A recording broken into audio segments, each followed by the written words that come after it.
Hello students. आज हम B Com second year corporate accounting के सेमेस्टर 3 के सब्जेक्ट की बात करने जा रहे हैं and we are going to start with chapter number 2, redemption of preference shares. First chapter में इशू ऑफ शेयर्स में हमने ये समझने की कोशिश की कि कंपनी कैसे अपने शेयर्स इशू करती है और कैसे अपनी कैपिटल को इशू ऑफ शेयर्स के थ्रू रेज करती है।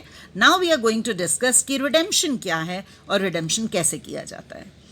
रिडेम्पशन से हमारा अभिप्राय return of money to the share holder से है। जब एक सर्टेन टाइम पीरियड के बाद शेयर होल्डर्स को कंपनी के लाइफ टाइम में ही उनका पैसा वापस कर दिया जाता है तो इसे हम रिडेम्पशन का नाम देते हैं। रिडीमेबल प्रेफरेंस शेयर्स ऐसे शेयर्स होते हैं जिनका रिडेम्पशन कंपनी के लाइफ टाइम के दौरान ही कर दिया जाता है और ऐसा करने की शर्तें या कंडीशंस शेयर्स इशू करते हुए ही अनाउंस कर दी जाती हैं। टर्म्स ऑफ इशू में ज़्यादातर ये मेंशन कर दिया जाएगा कि रिडेम्पशन या शोधन एट पार किया जाएगा या एट प्रीमियम किया जाएगा। So we can say that return of money to share holders during companies life time is redemption of shares. तो चलिए अब बात करते हैं what are the various conditions for redemption of preference shares, और ये कंडीशंस कंपनीज एक्ट के section 55 के अंडर दी गई हैं, जिनमें सबसे पहला जिक्र आ रहा है आर्टिकल्स ऑफ एसोसिएशन का, that whenever company has to do redemption of preference shares company should be authorised by articles of the company. ये ज़रूरी है कि कंपनी के आर्टिकल्स ने ऑथराइज किया हो कि कंपनी ऐसा रिडेम्पशन कंपनी के लाइफ टाइम में कर सकती है। सेकेंड पॉइंट यहाँ आ जाता है फुली पेड अप शेयर्स। तो redemption fully paid up shares का ही किया जा सकता है, और यदि शेयर्स पार्टली पेड अप हैं तो पहले उन्हें फुली पेड अप बनाया जाएगा और तभी उनका रिडेम्पशन पॉसिबल है। थर्ड बात करते हैं कि रिडेम्पशन के लिए सोर्सेज क्या हैं हमारे पास अवेलेबल। तो इसके बारे में सेक्शन 55 में ये मेंशन किया गया है कि redemption either it can be out of profits और out of new issue of shares. Redemption के सोर्सेज के रूप में दो विकल्प बता दिए गए। तो firstly it is possible out of profits, और ऐसे प्रॉफिट्स जो डिविडेंड डिस्ट्रीब्यूशन के लिए भी अवेलेबल हैं। और इसके अलावा दूसरा ऑप्शन ये है कि रिडेम्पशन नए शेयर्स इशू करने से जो प्रोसीड्स मिलती हैं उनसे किया जाएगा। यहाँ इस बात का ध्यान रखना बहुत इम्पॉर्टेंट है कि यदि कोई कंपनी अपनी एसेट्स को सेल करती है तो एसेट्स को सेल करने वाली राशि का प्रयोग या फिर डिबेंचर्स नए इशू करती है तो इन इशू ऑफ डिबेंचर्स से मिलने वाली राशि का प्रयोग रिडेम्पशन ऑफ प्रेफरेंस शेयर्स के लिए बिल्कुल नहीं किया जा सकता। इसके अलावा कंपनी के पास दो ऑप्शंस हुई, आउट ऑफ प्रॉफिट्स करना या proceeds of new issue of shares, और इन दोनों मेथड्स को कंपनी चाहे तो साइमल्टेनियसली भी प्रयोग कर सकती है। नेक्स्ट हमारे पास कंडीशंस में आ जाता है creation of capital redemption reserve. एक ऐसा रिजर्व जिसके थ्रू हम अपनी कैपिटल का रिडेम्पशन करेंगे। जब रिडेम्पशन कंपनी के प्रॉफिट्स में से किया जाएगा, हमने अभी पिछले पॉइंट में दो ऑप्शंस को डिस्कस किया था, तो अभी हम आउट ऑफ प्रॉफिट्स वाली रूलिंग की बात कर रहे हैं कि जब रिडेम्पशन कंपनी के प्रॉफिट्स में से किया जाना है तो ऐसा नेसेसरी है कि रिडेम्पशन की इक्विवेलेंट राशि को कैपिटल रिडेम्पशन रिजर्व में ट्रांसफ़र कर दिया जाए। ऐसा करने से इस राशि का किसी और पर्पस में यूटिलाइजेशन को रोका जा सकता है और इस पैसे का इस्तेमाल केवल एंड केवल कंपनी के रिडेम्पशन ऑफ प्रेफरेंस शेयर्स के लिए ही किया जाएगा। अगली बात आ जाती है, नेक्स्ट पॉइंट है हमारा use of capital redemption reserve. तो हमने अभी जिक्र किया कि कैपिटल रिडेम्पशन रिजर्व में ट्रांसफ़र हम प्रॉफिट्स में से कर रहे हैं, ऐसे प्रॉफिट्स में से जो कि डिविडेंड डिस्ट्रीब्यूशन के लिए अवेलेबल हैं, तो इनका एक और प्रयोग भी किया जा सकता है। इसी रिजर्व के थ्रू कंपनी अपने fully paid up bonus shares issue करने के लिए भी इस राशि का प्रयोग कर सकती है। फिर आ जाती है बात टाइम पीरियड ऑफ रिडेम्पशन। अगर हम रिडेम्पशन अभी हमने जिक्र किया आउट ऑफ प्रॉफिट से रिलेटेड पॉइंट्स थे, अब हम फिर से बात कर रहे हैं आउट ऑफ न्यू प्रोसीड्स की। और यदि शेयर्स का redemption out of new proceeds किया जाना है तो ऐसा नए शेयर्स इशू करने के 1 मंथ के पीरियड के अंदर ही कर दिया जाना चाहिए। लास्ट कंडीशन में हमारे पास प्रीमियम का जिक्र आ रहा है, प्रीमियम ऑन रिडेम्पशन। यदि हमें रिडीमेबल प्रेफरेंस शेयर्स का रिडेम्पशन प्रीमियम पर किया जाना है तो प्रीमियम की राशि नए शेयर्स इशूड पर प्राप्त किए गए प्रीमियम से किया जाएगा, और इन केस वो अमाउंट सफिशिएंट नहीं है, पर्याप्त नहीं है, तो शेष राशि जितनी भी रिक्वायर्ड होगी वो कंपनी के statement of profit and loss से ले ली जाएगी। ये थी हमारी conditions for redemption of preference shares. अब बात करते हैं, ये जो सामने आपके पास स्लाइड है इसमें एक लिस्ट बनी हुई है जिसमें मेंशन किया गया है कि what are the profits available for capital redemption reserve. तो statement of profit and loss का surplus, general reserve, reserve fund, dividend equalisation fund, insurance fund, workman compensation fund, workman accidental fund, voluntary debenture redemption fund and voluntary debenture sinking fund. All these items are of revenue nature और ये सारे के सारे profits ऐसे हैं जिनमें से dividend distribution भी किया जा सकता है एंड कैपिटल रिडेम्पशन रिजर्व भी इन्हीं में से बनाया जाएगा। अब इस करंट स्लाइड में दिखाए जा रहे हैं profits which are not available for capital redemption reserve. तो ये सारे कैपिटल नेचर के आइटम्स हैं। तो चलिए डिस्कस कर लेते हैं। Security premium reserve account, share forfeiture account, capital reserve account, profit prior to incorporation, then investment allowance reserve account, then development rebate reserve. चलिए अब बात करते हैं अकाउंटिंग ट्रीटमेंट की। तो अगर अकाउंटिंग ट्रीटमेंट की बात की जाए तो अकाउंटिंग ट्रीटमेंट में हमने जैसे रूल्स में किया था, आप एंट्रीज में देख पा रहे हैं कि सबसे पहली एंट्री में किया है for making partly paid up shares fully paid up. तो हमने अभी रूल्स में कंडीशंस में किया था जिसमें सेकंड कंडीशन में हमने बात की थी that shares to be redeemed should be fully paid up.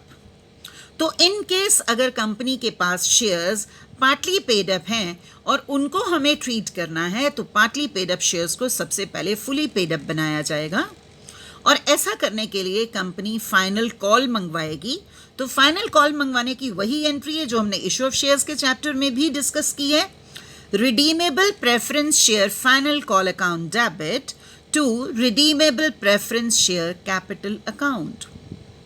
अब यहाँ हमने फाइनल कॉल की मनी को ड्यू किया है।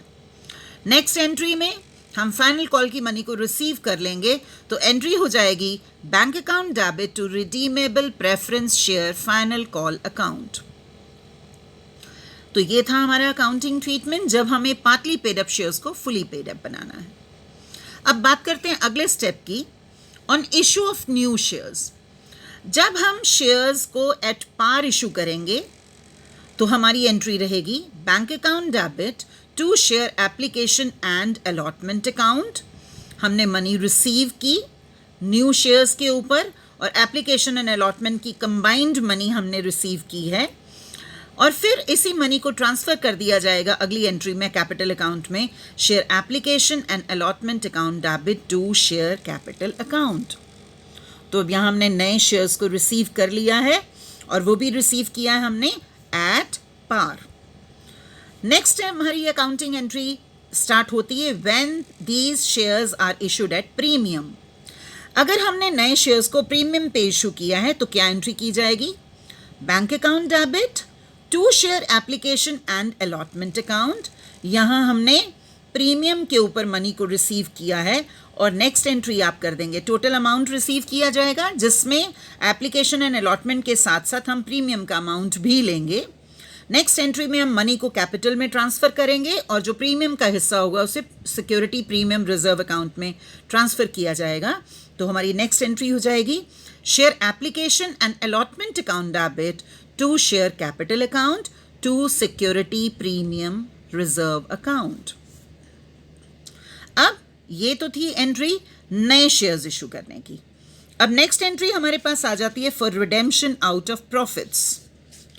तो आउट ऑफ प्रॉफिट्स जब आपको रिडेम्पशन करना है, after comparing the face value of preference shares and new issue of shares, दोनों वैल्यूज को कंपेयर किया जाएगा और जितना अमाउंट हमें रिमेनिंग रिक्वायर्ड होगा वो हम अपने प्रॉफिट्स में से अरेंज कर लेंगे। For example, for redemption we need 5 lakhs और हमने 3 लाख रुपए के नए शेयर्स इशू किए हैं, तो जो बचा हुआ 2 lakhs का अमाउंट होगा वो हम statement of profit and loss से विदड्रॉ करेंगे।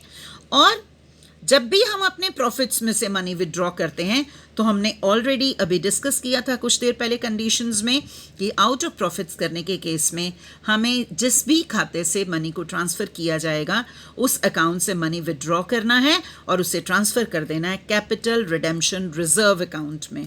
तो हमारी एंट्री हो जाएगी statement of profit and loss debit, general reserve और एनी अदर रिजर्व अकाउंट। अब यहाँ पे हमने बहुत सारी ऑप्शंस डिस्कस की थी जिसमें रिजर्व फंड की बात की जा रही थी, डिविडेंड इक्वलाइजेशन फंड की बात की जा रही थी। तो जितने भी अमाउंट्स अवेलेबल हैं तो इसीलिए हमने यहाँ मेंशन कर दिया और एनी अदर रिजर्व अकाउंट, तो उनसे मनी को डेबिट किया जाएगा और कहाँ ट्रांसफ़र कर दिया, टू कैपिटल रिडेम्पशन रिजर्व। अब मनी हमने कलेक्ट कर ली either from issue of new shares और by transferring the amount to capital redemption reserve. तो अब रिडेम्पशन की बारी आती है। अगर हमें प्रीमियम पे रिडेम्पशन को ड्यू करना है तो एंट्री बन जाएगी security premium reserve account debit. अब यहाँ हम प्रीमियम की एडजस्टमेंट करने जा रहे हैं। हमने रूल्स में किया था, लास्ट पॉइंट था हमारी कंडीशंस में, that if shares are to be redeemed on premium तो either money will be taken out from security premium reserve account जो हमें न्यू शेयर्स को इशू करने से मिला है, और या फिर मनी इनसफिशिएंट होने के केस में हम statement of profit and loss से मनी विदड्रॉ करेंगे। तो वही एंट्री का जिक्र किया जा रहा है। हम प्रीमियम के लिए रिडेम्पशन के लिए प्रीमियम अरेंज कर रहे हैं इस एंट्री में। तो security premium reserve account debit, statement of profit and loss debit to premium on redemption. अब बात करते हैं जब हम रिडेम्पशन ऑफ प्रेफरेंस शेयर्स को ड्यू करेंगे। तो redeemable preference share capital account debit, premium on redemption account debit to redeemable preference share holders account. And जब हम पेमेंट्स करेंगे, अभी हमने मनी को ड्यू किया था तो पेमेंट्स करते हुए हमने एंट्री कर दी redeemable preference share holders account debit to bank account. तो ये सारा था हमारा अकाउंटिंग ट्रीटमेंट कि हम रिडेम्पशन के समय पे क्या अकाउंटिंग ट्रीटमेंट करते हैं। अब प्रोसीड्स ऑफ फ्रेश इशू हमने ऑलरेडी डिस्कस कर लिया, then fully paid up shares का पर्पस हमने डिस्कस कर लिया। अभी हम बात करते हैं कि हम ये जो प्रोविजंस बनाते हैं रिडेम्पशन के लिए उनके पीछे क्या ऑब्जेक्टिव्स होते हैं। रिडेम्पशन के लिए प्रोविजन बनाया जा रहा है तो क्या ऑब्जेक्टिव हो सकता है। तो सबसे पहली बात है, इसमें 2 ऑब्जेक्टिव्स हैं। To maintain liquidity in the company, हमने जो प्रोविजन बनाया आउट ऑफ प्रोविजन हमने रिडेम्पशन के लिए मनी को अरेंज कर लिया तो कंपनी की लिक्विडिटी पोजीशन के ऊपर कोई खास असर नहीं पड़ेगा और जो कंपनी के रूटीन के एक्सपेंसेस हैं हमें उन रूटीन के एक्सपेंसेस को करने में कोई कठिनाई नहीं होगी। Second objective for creating the provisions is to protect the interest of creditors. तो जो हमारी कंपनी के क्रेडिटर्स होंगे वो श्योर रहेंगे कि कंपनी की एसेट्स का इस्तेमाल नहीं किया जा रहा, कंपनी के और कोई रिजर्व्स का इस्तेमाल नहीं किया जा रहा। हमने रिडेम्पशन के लिए सेपरेट प्रोविजंस बना लिए हैं। तो ये थे हमारे ऑब्जेक्टिव्स और प्रोविजंस रिगार्डिंग रिडेम्पशन। तो अभी हमने रूल्स डिस्कस किए थे। अब इन रूल्स के अकॉर्डिंगली और अकाउंटिंग ट्रीटमेंट के अकॉर्डिंगली चलिए हम डिस्कस करते हैं कि कैसे हम अपने क्वेश्चंस को सॉल्व कर सकते हैं। तो इलस्ट्रेशन नंबर 1 से हम शुरुआत करने जा रहे हैं और एक बार फिर से रिवाइज कर लिया जाए कुछ इंपॉर्टेंट पॉइंट्स को, that whenever we have to redeem the preference shares, so the first formality or first step should be that how much money we require at the time of redemption, और फिर उस पैसे को कहाँ से arrange करना है ये चेक करना है। और मनी अरेंज करने के लिए हमारे पास एक बार फिर से बात कर लें कि हमारे पास 2 ऑप्शंस अवेलेबल हैं, either it will be out of new issue और अगर कोई बैलेंस अमाउंट है तो वो हम statement of profit and loss से लेते हैं। तो चलिए बात करते हैं इलस्ट्रेशन नंबर 1 की। X Limited redeems its 6,000 redeemable preference shares of ₹100 each at par। तो इस फर्स्ट लाइन में हमें ये मेंशन किया जा रहा है कि X Limited अपने 6,000 रिडीमेबल प्रेफरेंस शेयर्स का रिडेम्पशन करना चाहती है। एक शेयर की वैल्यू 100 रुपये है और इन शेयर्स का रिडेम्पशन एट पार किया जाना है। तो इस लाइन को पढ़ते ही आप you will be able to understand that how much money we need at the time of redemption. So how much money we need? 6,000 multiplied by 100, it means total amount required is rupees 6 lakh. Next line is, for this purpose it issued 3,000 shares of rupees 100 each at 10% premium. तो अब total money required था 6 lakh. New shares issue किए जा रहे हैं 3,000 shares at 100 each. It means rupees 3 lakh will be recovered from here eight 10% premium. तो 3 लाख पे 10% premium बन जाएगा 30,000 रुपए. चाहे इस सवाल में इस प्रीमियम का अभी कोई यूटिलाइजेशन नहीं होना, बट फिर भी अकाउंटिंग ट्रीटमेंट में हम issue of shares at premium करेंगे. तो 6 लाख में से 3 लाख रुपए हमने यहां से अरेंज कर लिए. आगे क्वेश्चन में कहा जा रहा है it utilises statement of profit and loss for the balance. It utilises statement of profit and loss which had sufficient balance. कि जो रिमेनिंग मनी है, अब रिमेनिंग मनी कितनी हुई? टोटल मनी रिक्वायर्ड थी 6 लाख, न्यू इशू से हमने अरेंज किया 3 लाख, तो बैलेंस मनी रह गई 3 लाख रुपए, जिसे हम स्टेटमेंट ऑफ पीएन से ले लेंगे, जिसके बारे में मेंशन किया जा रहा है that we have sufficient balance. तो चलिए इसके अकाउंटिंग ट्रीटमेंट्स की बात कर लेते हैं. क्या एंट्रीज करेंगे हम? तो सबसे पहले एंट्री कर देंगे नए शेयर्स को इशू करने की entry. Bank account debit to equity share application and allotment account. अब टोटल 3,30,000 रुपया आया यहाँ पे. कैसे आया? 3 लाख रुपए नए शेयर्स के इशू का और 30,000 रुपया प्रीमियम का. नेक्स्ट एंट्री में हम इस अमाउंट को ट्रांसफर कर देते हैं कैपिटल में और रिजर्व में. तो equity share application and allotment account debit to equity share capital account 3 lakh transfer हो जाएगा and to security premium reserve account 30,000 transfer हो गया. तो ये नए इशू की हमने एंट्री की. इसके बाद बात करते हैं जो बाकी का बैलेंस हम statement of profit and loss से निकालने वाले हैं, उसको मनी को विड्रॉ करके कैपिटल रिडेम्पशन रिजर्व में ट्रांसफर करने की एंट्री करने जा रहे हैं. तो statement of profit and loss debit to capital redemption reserve account. बचा हुआ 3 लाख रुपया जो हमें और रिक्वायर्ड था वो भी हमने डाल दिया. So by now we have arranged the total amount of 6 lakh. Let's see नई एंट्रीज, हम नेक्स्ट एंट्रीज हमने क्या करनी है. तो अब हम अपनी रिडेम्पशन को ड्यू कर देंगे. ड्यू करने के लिए एंट्री हम करेंगे. अब हमें 6 लाख रुपया वापस करना है. तो हमने एंट्री की redeemable preference share capital account debit to redeemable preference shareholders account with the amount 6 lakh. और उससे नेक्स्ट एंट्री में हम कर देंगे redeemable preference shareholders account debit to bank account. जो टोटल अमाउंट हमने ड्यू किया था हमने इस टोटल अमाउंट को पे कर दिया. तो आई होप आप समझ गए होंगे हम किस तरह से अपना अकाउंटिंग ट्रीटमेंट करते हैं. अगर इस तरह से हमें क्वेश्चंस आ जाते हैं पेपर्स में, तो first of all you have to arrange total money required.